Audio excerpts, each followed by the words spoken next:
Gives it to Jenkins for the championship. Watford for the win. Yes! Yes!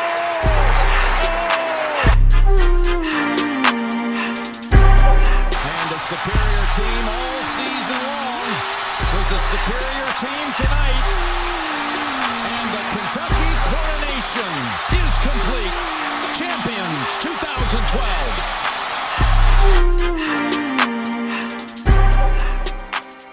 And welcome back to Hot and Cold Podcast. We got a full house today again. We got Take Connor. two. Take two. This is two. our second intro. Went off the rails a little bit. Connor, Bryson, you guys doing well today? Yes. Okay, Sure. Connor, we went through this the last take. I'm gonna need some more energy for this. I thought you wanted. I thought you want me to do the same intro that I did the last. Okay. No, I'm we're doing switching it phenomenal. all up. We're coming off a win. That's all I You gotta need say. to change my chillin', Yeah, change it just a bit. vibing. All right, Bryson's vibing. Connor's also, I'm assuming, vibing after their big win against Minnesota. We'll get to that in a second. But first, let's start off with adrenaline shock energy. So everybody needs their energy. They need coffee. They need energy drinks. And this is the best one on the market. You get your energy drink in natural caffeine. Nothing that's going to hurt your stomach. Nothing that's going to ruin your day. And it's for activities. Like Connor said, in the last intro, he tried Mio Energy and it screwed up his entire baseball game. This won't happen. It was built in Huntington Beach, California for surfers, and it's meant for active people. And if you're not going to be active, it's also good for waking you up. It's the best of both worlds. Try their new flavor, Blue Raspberry. Tried it the other day. It was amazing. It was awesome.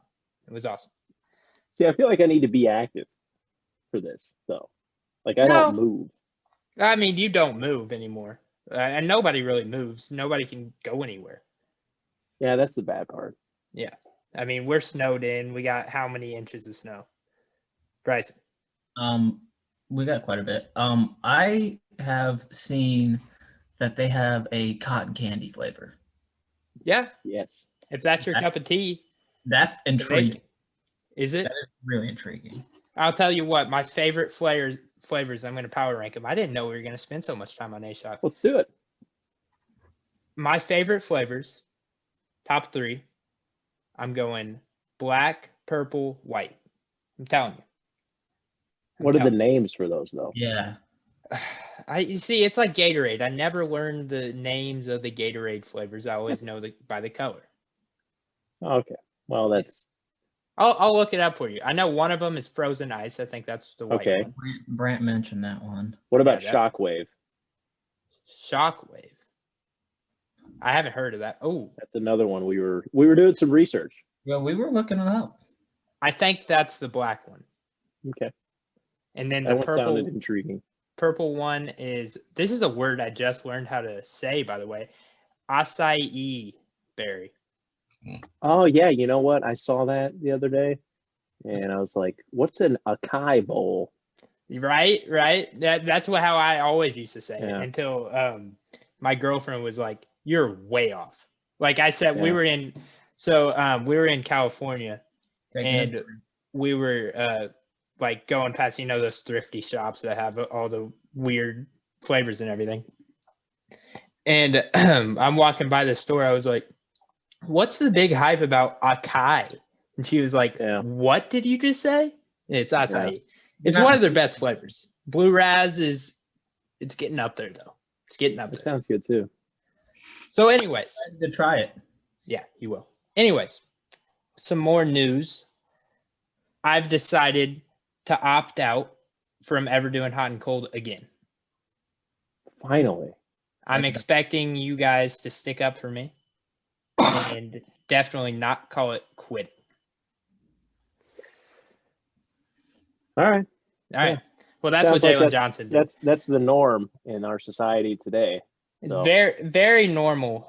Yeah, I'm not getting paid for this, so I can just step away and it's not quitting. I don't get this at all. So Jalen Johnson, if you don't know, he's a star player for Duke. He's going to go in the lottery, presumably. leaves, opts out in parentheses or quotes, whatever, opts out of the season. In other words, he quits on his team. He quits on Coach K. He quits on Duke basketball. It was weird. The weirdest part of this, and you knew it was coming kind of because they've been all around just like, oh, these players aren't getting paid. You can't, like, whatever. People are saying he can't quit from a job he's not getting paid for. I don't know if it's necessarily in negative term because Duke sucks, obviously. If he gets hurt, it could damage his draft stock.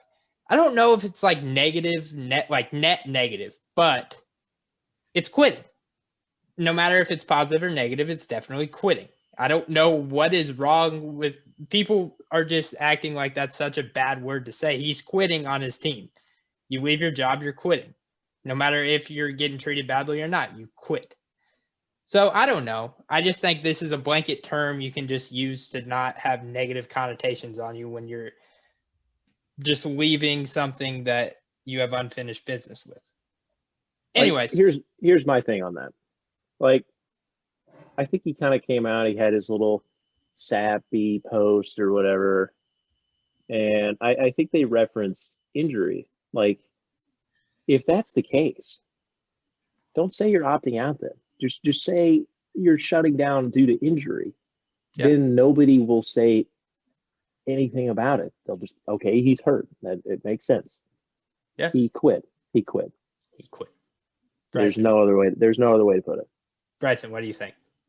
I absolutely hate the opt-outs. Yeah, absolutely. In the middle of the year, like you've started playing, you're over halfway through, and then you just like quit on your not only your team but your teammates. Like, I don't know, kind of off topic, but Indiana women's just had a player that quit or opted out like last week, and obviously didn't get as much press as Jalen Johnson because Duke's obviously a lot bigger stage than IU women's, but I don't like it at all. I can understand at the start of the year if like you have like precautionary for COVID, like that I understand if you're doing it for health or for someone else's health in your family, like that I get. But like even at the start of the year, just opting out because you can, I don't even get that. Well, the thing is, like Connor said, he cited injury in his reason for leaving. And he cited like he didn't want to aggravate an injury because he did deal with an injury halfway through the year. He's been playing. Like he's been playing in these games. It just makes it that doesn't make any sense to me. I don't think this happens if Duke is winning, obviously, which just shows that it's based off team success. You're telling me if they're top 5 right now, exactly, he's just going to opt out? No. Which again, I get it. But he should have done what Terrence Clark is doing. And I'm not saying Terrence Clark is willingly sitting out. He very well could be hurt, but he's much better doing what Terrence Clark is doing. Yes. I know you touched on it, Sam, but you kind of touched on him opting out maybe to help his draft stock to not get hurt. I would kind of look at this if I was a evaluator or a GM and kind of look at this as a negative. If he's halfway through and he's going to opt out because you're not playing well, what's going to say if you draft him and you guys aren't doing well if he just doesn't demand a trade to go to another team and hold out? Like to me, this is kind of a red flag. Look, and I was listening to Aaron Torres earlier, good buddy Aaron Torres, and he said he talked to some NBA scouts about this guy. And what the scout says is there is some red flag, exactly what you just said. So Jalen Johnson, I don't know if you know this, but in his senior year, he transferred from a high school in Milwaukee to IMG. And before even playing a game at IMG, decided to go back to the high school in Milwaukee. So it just kind of shows he doesn't really have any loyalty to an organization. Again, not saying it's bad or whatever, but like that is an obvious red flag. And again, yeah, he's probably a great kid. Just that's a bad decision in my opinion. I feel like we're heading down this path though. Yeah. With the whole transfer rules that are getting ready to come out. Not saying I'm against the transfer rule or whatever. I know the transfers have been weird in the past. People getting declined their year of eligibility or whatever if they transfer for like family reasons or whatever. But I mean, there's a guy for Miami. I think Matt Cross is his name. Mm-hmm. He's transferring from Miami, and we were thinking like, hey, he'd be a good player for IU to pick up. And I DM'd this guy, Sam Story, and we were talking about it a little bit. He was like, yeah, he'd be a good fit on the basketball court, but not so much on the outside perspective of that. He went to 4 different high schools in 4 years, and he played at Miami, obviously, for 1 year, and he's already leaving. So I feel like this is the new norm. It's obviously not good for college basketball, but here we are. And it'll be highly like everything that happens with this when it was go straight to the pros. At first, it was very, very saturated. It was very saturated in that market, and then you'll get it this next off season. There's going to be so many transfers, but it'll even out. It'll just be another option for these kids, but probably in a few years, not a very popular one. So that's our take. Last thing, he did in 1 year, he learned a lot from Coach K and how to quit on the team very early. So anyways, yes he didn't do the back problem though. I think it was his knee or something. Maybe that. Oh, it's not his back. Oh, yeah. Maybe he didn't learn too much. Anyways, so Kentucky won its second straight game. I think this is the second time this year they won 2 straight games. Oddly enough, they finished it with Vandy the last time. But it was just a solid game all around. We tried to give it away again at the end. Davion Mintz and Jacob Toppin had great games. By the way, we're going to be saying that Obi Toppin is Jacob Toppin's brother instead of the other way around by his end of career at Kentucky. I promise you. That kid is going to be very good. I promise you. Just wait on it. He's going to be very, very good. He's not there yet, obviously, but he's making huge shots. He's ready for the stage. He's playing better than a lot of people on this team. That was my hot take of the episode. You guys don't seem very happy about that one. And also, last thing I wanted to touch on, and then I'll let you guys have the floor. Keon Brooks' poster definitely should have counted. He absolutely murdered somebody. And when you're watching the tape, it's arguable if that guy was set. Because he did technically get set when Keon Brooks was in the air by this much. Arguable. It's arguable. What do you guys think on this game? Go ahead, Bryson. Sorry.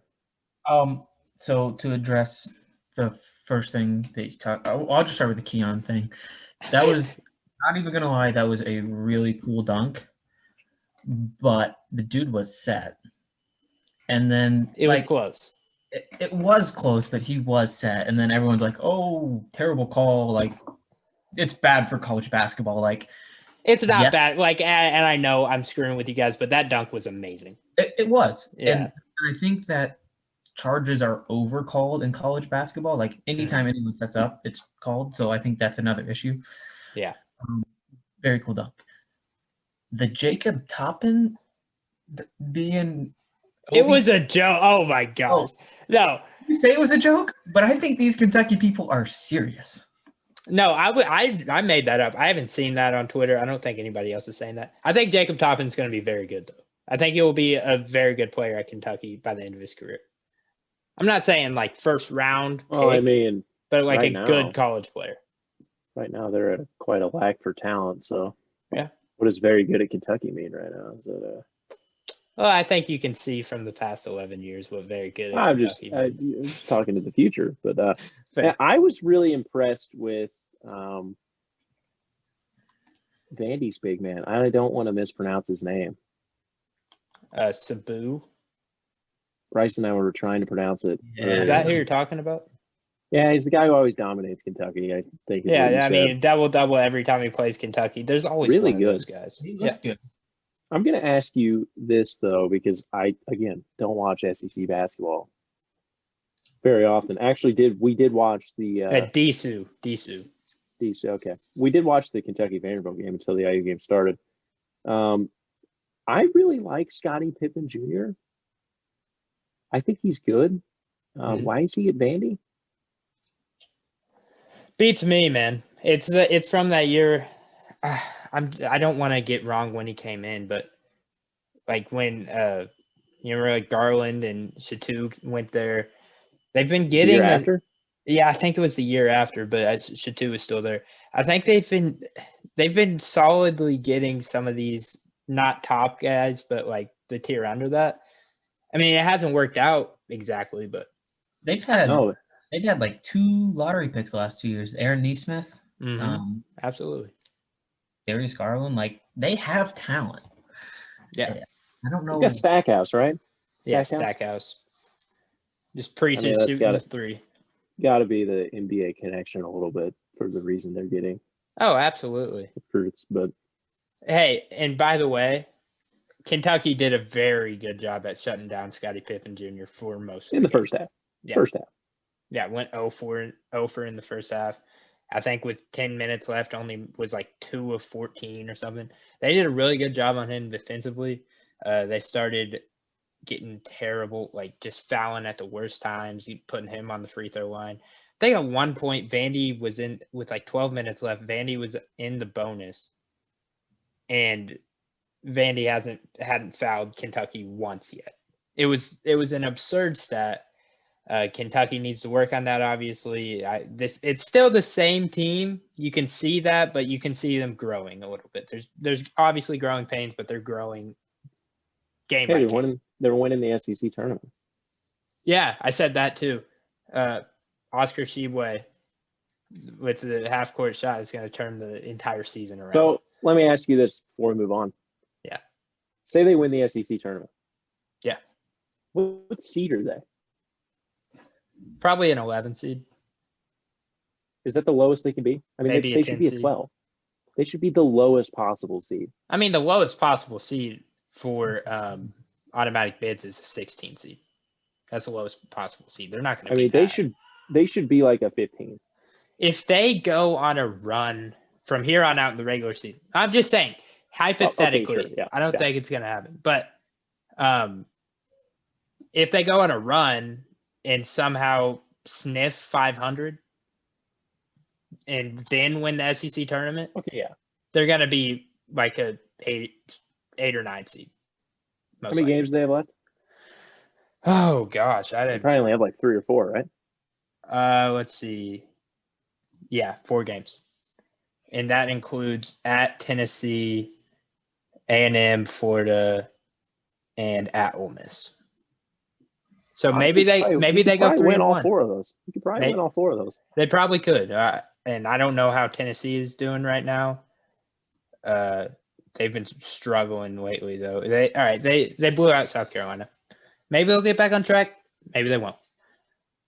Indiana, Minnesota. I don't have anything written down because I made this outline during the game. You guys pretty much dominated Minnesota. There was a moment where it looked scary. Marcus Carr had that steal, and then it looked like it could have been an and one layup. They didn't call the foul. Cut it to 7.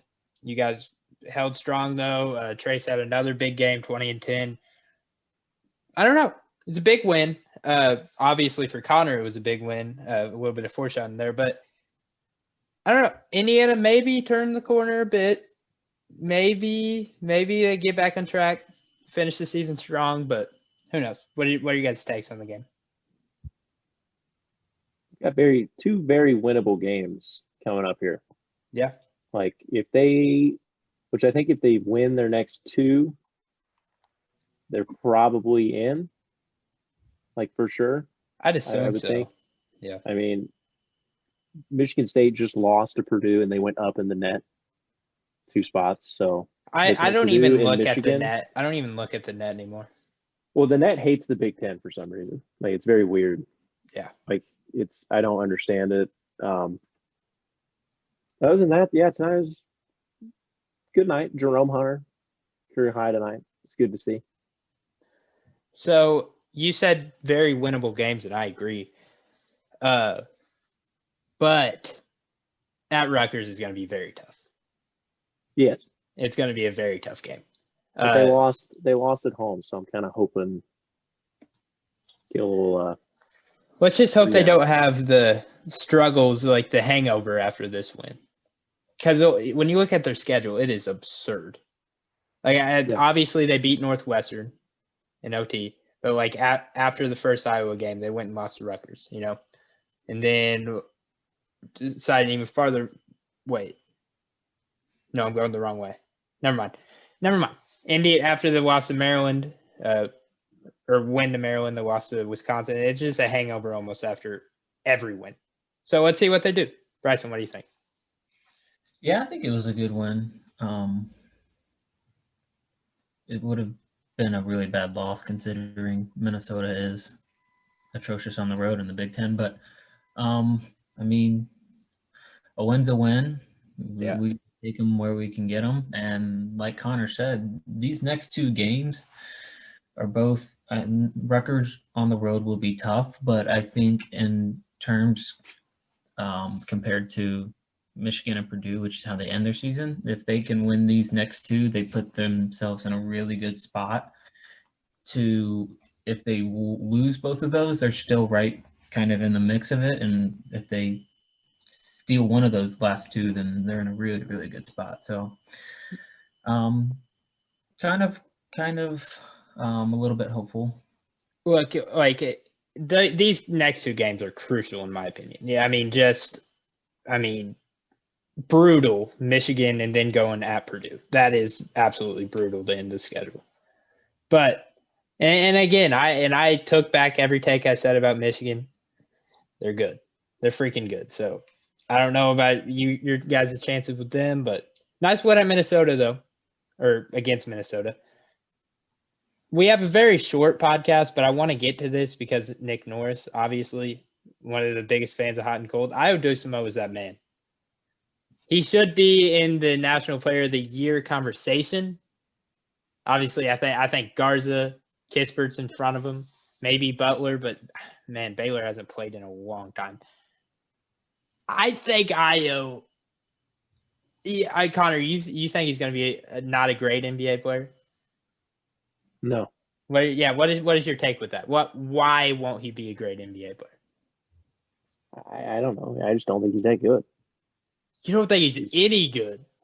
I know he's okay. Like, he's good, but okay. No, that's fair. It was a very short and sweet answer. Yeah. Big overreaction, which I didn't watch the game. They were playing Northwestern, correct? Mm-hmm.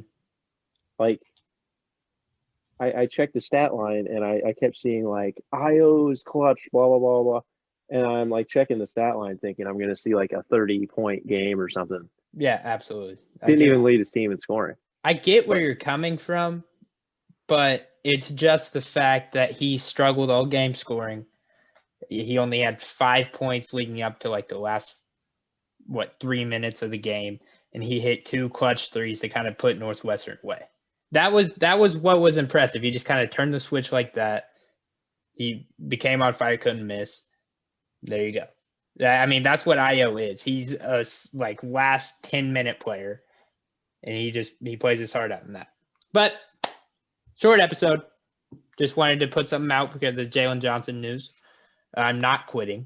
I'm not opting out. I'll be back for the next episode. Yeah. Can we talk about Bill Self real quick? Go for it. Article, report, whatever came out that he is he's complaining about the FBI probes and they're hurting his recruiting. No way. And it's like, how are you complaining about that? Like, I don't understand. I'm imagining the Mr. Krabs video playing the violin. Yeah. I mean, absolutely. like, dude, what are you doing? It's like I just don't understand. You know who complains about those investigators? Somebody that's guilty. That is That was the worst move possible. You're supposed to be He shouldn't as even helpful as be the possible. coach. He shouldn't even be the coach. He should be fired. Is he gonna cite that as the reason Kansas sucks this year? They stink. Probably. Maybe they should stop getting Snoop Dogg for their preseason things. That was pretty funny. Maybe players' parents didn't think that was very cool. It's like, why would I send my kid there when there's strippers and Snoop Dogg? I thought that was a very dumb move on Kansas's part, but when that came out, I thought that was really cool. The Snoop Dogg. I thought it was funny. It was cool. It was cool. But it's like, if I'm actually serious about recruiting, it's like, yeah, what kid's parents gonna be like? Oh yeah, that's a great place for my kid to go. Yeah, makes absolutely. sense. They can't get anybody anymore. Their recruiting is so down compared to what it used to be. It's not good anymore. I think what was their last 5-star, man? That wasn't McCormick, was it? Was McCormick even a 5?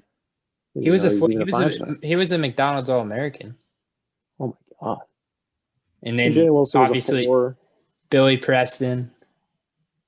Really? I mean, who? Grimes was Grimes a 5? Yeah. Yeah.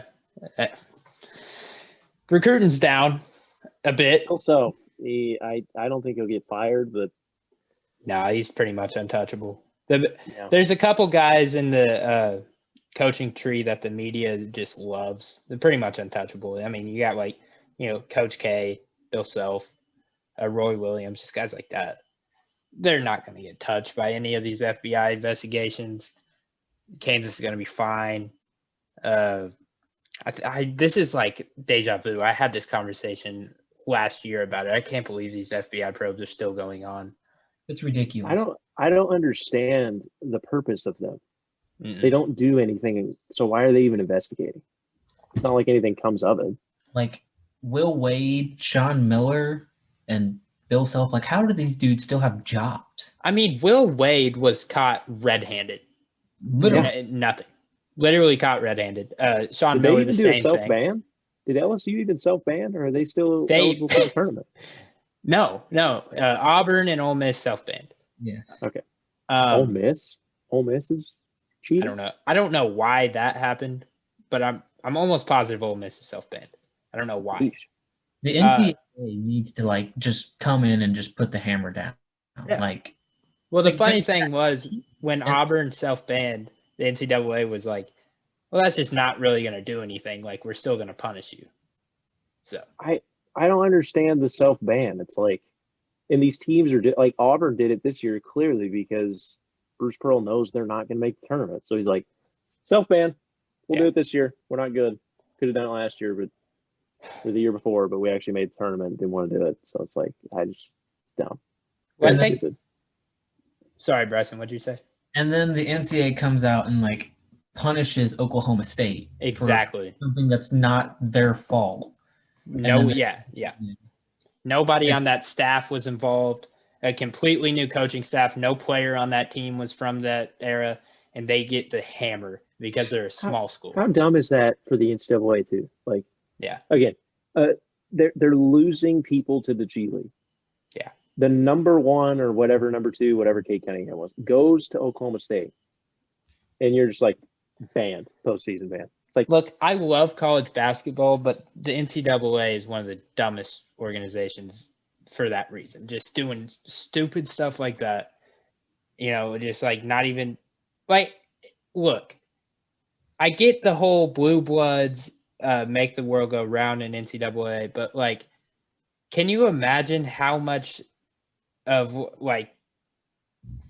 space you would get in the media and how many news stories would come out if you put the hammer down on Kansas or something? If you got Duke in trouble, I get you want the blue bloods in it, but man, Duke sucked this year. This is the worst possible scenario right now. They just suck. If you put the hammer down on them, you'll still get some traction from that. But you're not. Here's the thing. I want to know are the ratings for college basketball really down or not? Absolutely. This year, because all the blue bloods are not very good this year. So are the ratings actually down? And if they aren't, then they should do it. The problem is I think they are down for sure. People didn't even know that college basketball was going on until almost halfway through the season. Like it wasn't covered. It was barely covered. Again, all the blue bloods sucked. They don't know who's good. Like this is going to be the other problem. They keep televising the blue bloods, even though they suck. Exactly. I mean, I openly admit if Kentucky's not playing at Tennessee or in Alabama, or even, I guess Arkansas is ranked, but like Tennessee and Alabama is really the only reason they should be on ESPN right now. Now, again, blue bloods make the world go round. Kentucky's going to get you more views. I get it. Yeah, that's all it is, and I don't know. And well, okay, sorry, I'm on a rant again. I mentioned this last episode. The Big 12 thing is the worst thing the NCAA has ever done.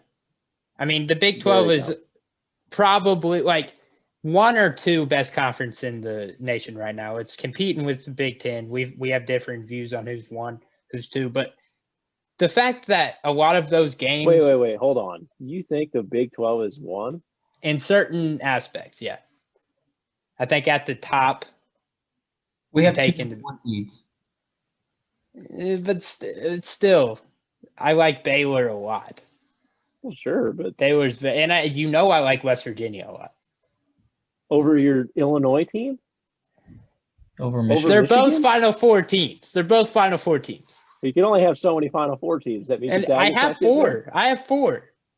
Oh yeah, you left Michigan out because that's just it's Gonzaga, Baylor, West Virginia, and Illinois. That's my Final Four before I even see the bracket. Okay. Now, if they put Illinois in a bracket with Baylor, which doesn't make any sense, they already played. If they put West Virginia in a bracket with Gonzaga, which also doesn't make any sense, I'm going to be pissed. But it's going to be those exact four teams that were from that showcase earlier in the year that I still can't remember what it was called. So, anyways, thank you guys for joining me. What are you guys doing not drinking A-Shock yet? Go down to that Village Pantry right next to your apartment and go get some A-Shock. How about next time you come to lift, you bring us one? Yeah. What do you mean I come to lift? We let you lift at our gym. I don't go to Evolve. What? Yeah. I can't lift. I don't have report you. I don't have any gyms to go to. What are you talking about? All right. Anyways. Thank you guys for coming on. Thank everybody for listening. Like and subscribe. Drink A-Shock. Any last words before I say my famous, 3 words? Jalen Johnson is a quitter. He's a quitter. Bryson. Love you guys.